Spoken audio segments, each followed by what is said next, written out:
అంబేద్కర్ గారి ఇల్లు కానివ్వండి, వారు లండన్లో చదివిన ప్రదేశం కానివ్వండి, తర్వాత వారు సమాధి అయిన ప్రదేశం కానివ్వండి, ఇంకా 5 ప్రదేశాన్ని ఇవాళ భారతీయ జనతా పార్టీ అధికారంలోకి వచ్చినాక, కేంద్రంలో నరేంద్ర మోదీ గారి ప్రభుత్వం వచ్చినాక వాటిని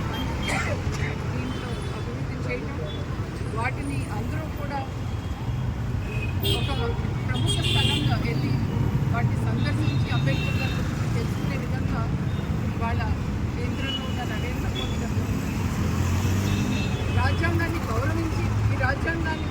రచించిన అంబేద్కర్ గారి గౌరవాన్ని పెంచే విధంగా కేంద్రంలో ప్రభుత్వం ముందుకెళ్తుంది. పక్క పార్టీ వాళ్ళు మనకు తెలుసు, అది కాంగ్రెస్ పార్టీ కానివ్వండి, వేరే పార్టీ వాళ్ళు కానివ్వండి, ఏ రకంగా ఈ రాజ్యాంగాన్ని అవమానించారో మనకు తెలుసు. అలాంటి వాళ్ళు రాజ్యాంగాన్ని పరిరక్షించండి అని అసలు వాళ్ళకి ఆ రాజ్యాంగ పుస్తకాన్ని పట్టుకుని, ఎందుకంటే అసలు వాళ్ళకి ఆ రాజ్యాంగ పుస్తకం పట్టుకునే హక్కే లేదు. వాళ్ళు ఎమర్జెన్సీని తీసుకొచ్చి రాజ్యాంగాన్ని తుమ్మిలో తొక్కి ఈ దేశంలో అనేక సందర్భాల్లో ఈ రాజ్యాంగాన్ని అవమానించి ఎమర్జెన్సీని తీసుకొచ్చి ఇవాళ ప్రజా హక్కుల్ని కాలరాసిన కాంగ్రెస్ పార్టీ నాయకులు ఇవాళ రాజ్యాంగం గురించి మాట్లాడటం, ఇవాళ సేవ్ డెమోక్రసీ అన్నమాట.